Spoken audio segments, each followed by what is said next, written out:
সম্মানিত উপস্থিতি, এখন মুনাজাত পড়াবেন আমাদের সম্মানিত হযরত মাওলানা সিরাজুল ইসলাম সাহেব।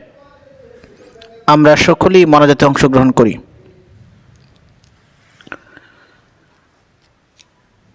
ربنا ظلمنا أنفسنا وإن لم تغفر لنا وترحمنا لنكونن من الخاسرين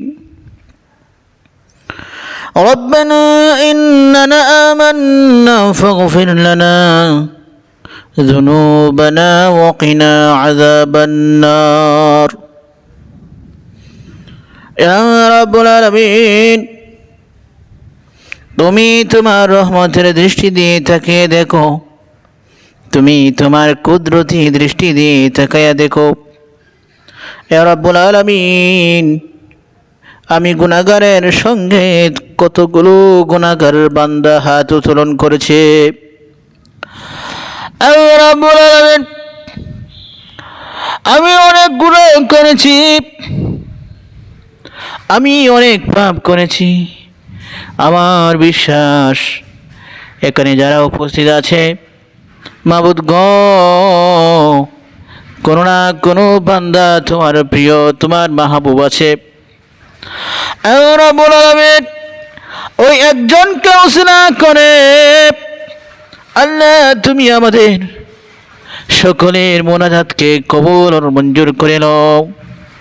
ইয়া রাব্বুল আলামিন, একজনকে উসিলা করে আল্লাহ তুমি আমাদের तमाम জিন্দেগীর গুনাহকে তুমি মাফ করিয়া দাও।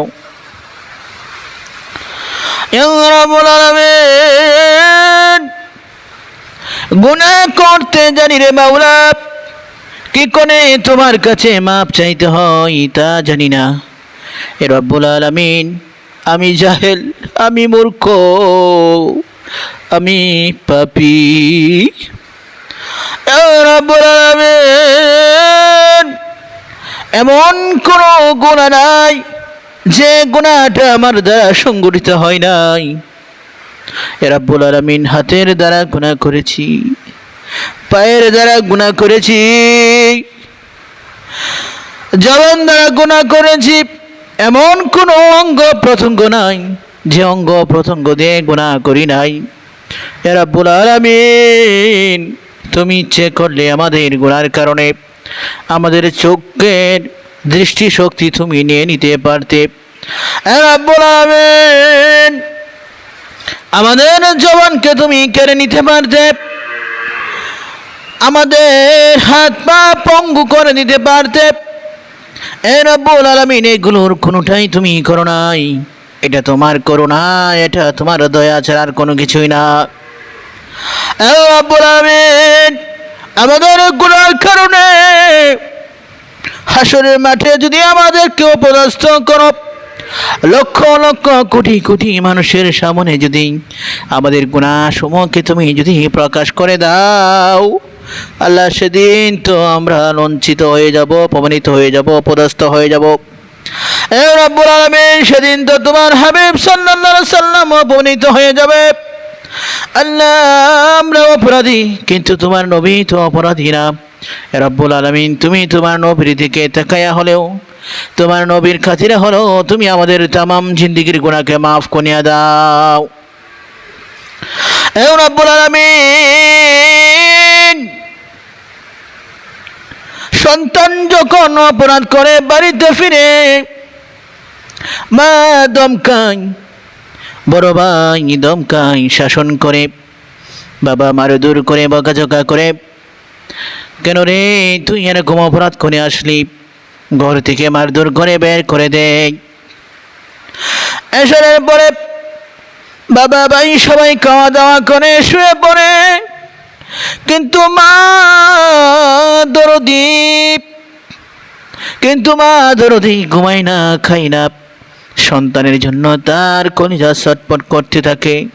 আমার বাবাটা নাকি ঘর থেকে বের হয়েছে, না জানি কোথায় আছে, না জানি কি করতেছে। সকলেই যখন ঘুমিয়ে থাকে, মা দরদি লাইটখানা নিয়ে ঘর থেকে বের হয়ে সন্তানকে ঘরের আনাচে কানাচে চতুর্পাশে খোঁজাখুঁজি করে, ওই ঘর সেই ঘরে গিয়ে খুঁজে, ও আপা ও কালাম্মা ও বাবি, আমার সন্তান কি তোমাদের ঘরে আসছে?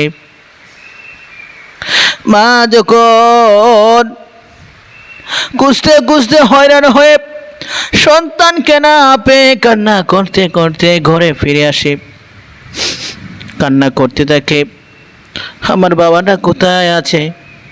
এই মুহূর্তে যখন সন্তান যখন এসে ডাক দে মা, মা লাফ দিয়ে বিছানা থেকে উঠে তাড়াতাড়ি সন্তানের নাকে গালে কপালে ছোঁয়াইতে থাকে, বাবারে তোর বাবা তোর ভাই তোকে অনেক বকাঝকা করেছে, অনেক তোকে শাসন করেছে, মেরেছে।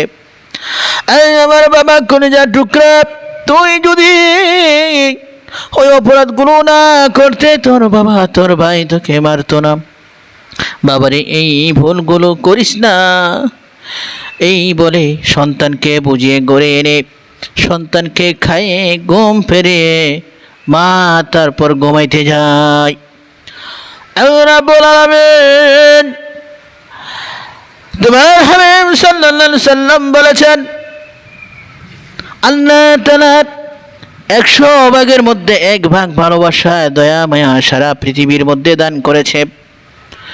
ওই 1 ভাগ ভালোবাসার মধ্যে লক্ষ কোটি গুণের 1 টুকরা 1 অংশ মায়ের অন্তরে দান করেছে।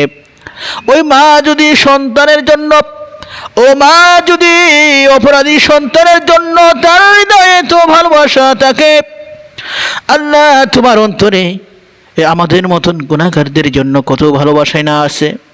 রাব্বুল আলামিন মা যদি অপরাধী সন্তানকে ক্ষমা করতে পারে, রাব্বুল আলামিন তুমি কি পারো না তোমার অপরাধী তোমার গুনাহগার বান্দাদেরকে ক্ষমা করতে?